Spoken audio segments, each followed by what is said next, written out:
a storyteller that's going to tell us a story about not their childhood, but a story that was always told to them about their father's childhood. And so we have Timmy M. Carter with us today, senior. And Timmy, would you like to tell us a couple things about yourself?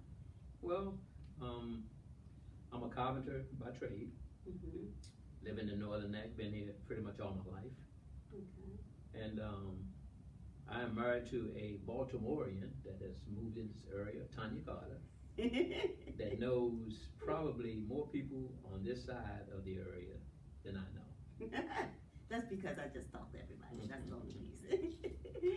So today, we're going to talk about a story that's very familiar to me and to your family in particular, because it was a story that every time we get together, or the Carters get together, and he's one of 10, they always look forward to having this story told. And originally, this story was always told by his father, but since his father is deceased and has been for a number of years, the story is still told at every cookout, every family reunion, whenever we get together. I don't care how the conversation develops, it all comes back to someone tells this story about Herman Lee and the pig. Okay, so you can take it over from here. So we just love to just get around the table, and my dad would always tell us about the responsibilities that they were given. He and his older brother, Dikey, were given the responsibility to take care of the pigs.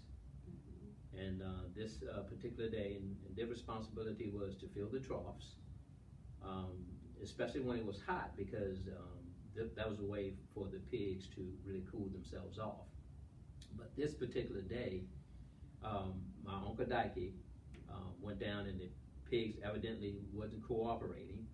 So he took a stick and he whacked the pig across the nose.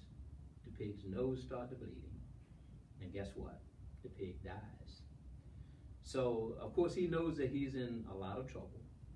So at the particular time, his mom is at the tomato factory, and he knows at a specific time in the evening that they're going to be coming about a half a mile away on a bus that carries them to the tomato factory. So this is where he goes, and he gets ahead of the gang, and he gets there, and when his mom gets off the bus, he says to his mother. And this is Uncle Dikey now. This is my Uncle Dikey. Okay, not your dad. Not my dad. Okay.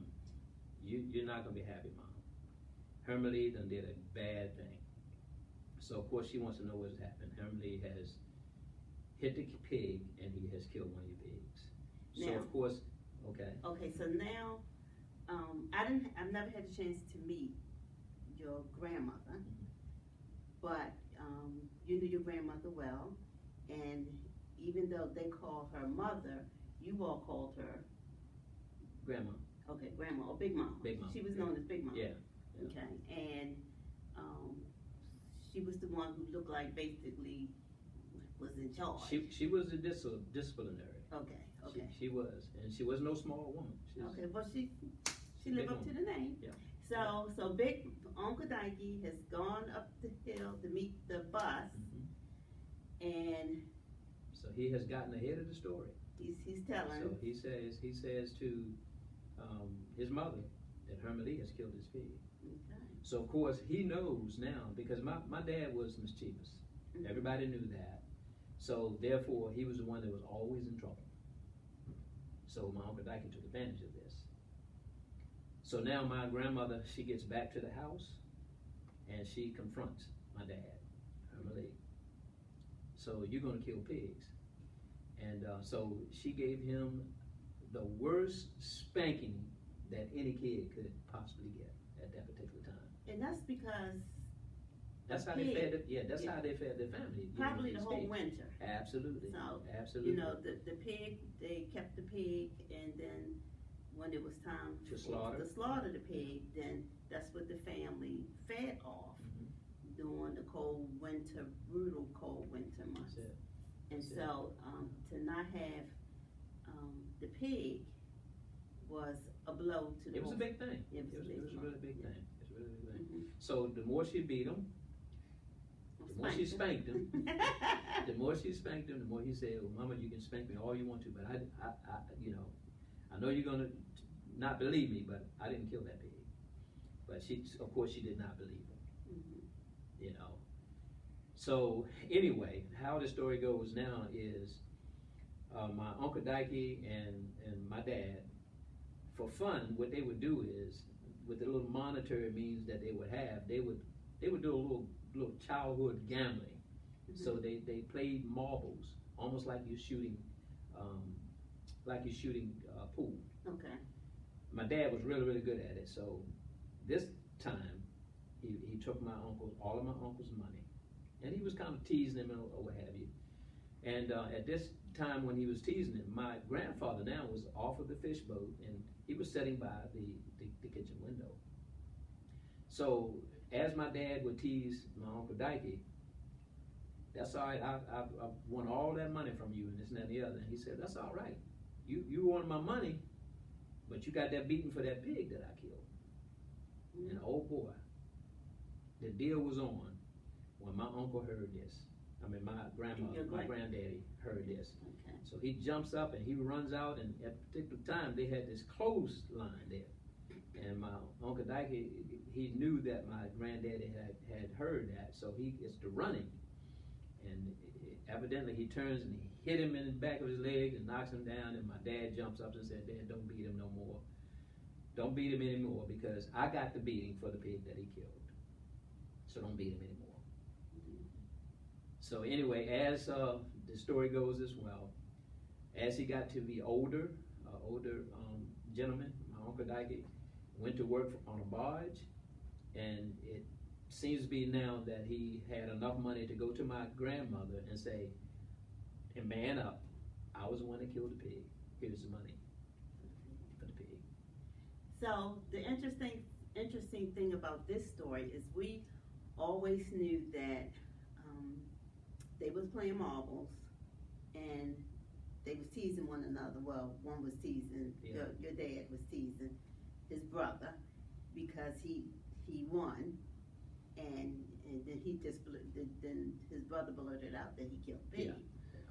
Yeah. And it was overheard, and he got in trouble over that. And we thought the story stopped right there, but in getting preparation for this story, we called another sibling of your dad's, and he is the one who told us. He's the one that told me, and I've heard all these years about the marbles and this and that and the other, but he was the one that really sealed the deal, and he said that my Uncle Dikey got old enough to get a job. Mm-hmm. He was working on a barge. And work on a barge, and he came home and told my grandmother that he was the one that killed the pig. You beat her in belief for it, but I killed the pig, but here's the money to take care of it. So I guess it's like choose your own adventure. We just don't know.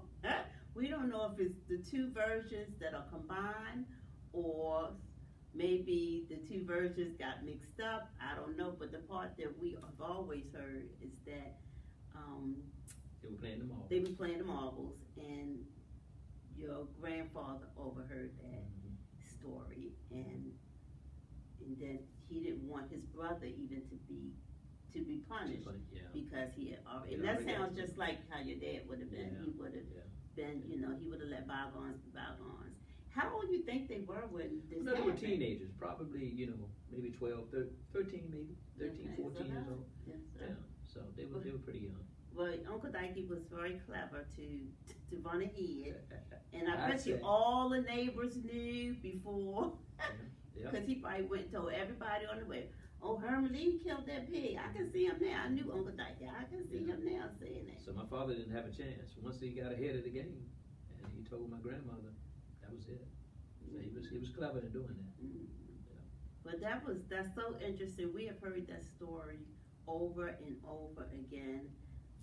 Tim's dad was a wonderful storyteller, and telling that story about the pig. And I don't know why it brought us so much delight in hearing it, because someone was getting in in trouble, someone got a spanking. But of course, you just love to hear Yeah. stories about other people's childhood.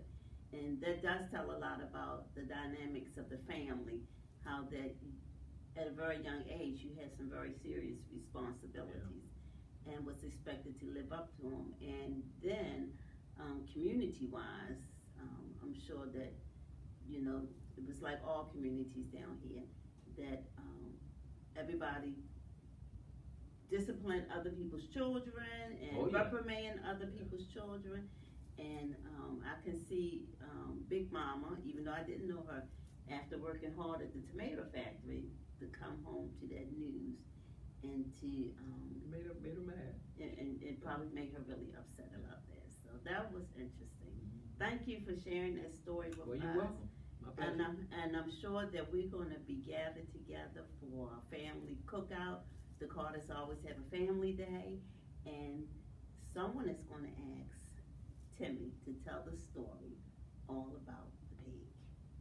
You know what? If that has brought up some memories that you have about something that happened to either your parents in their childhood, that's a story that's always told, and you would like to share it with me, please come find me. You know where I am.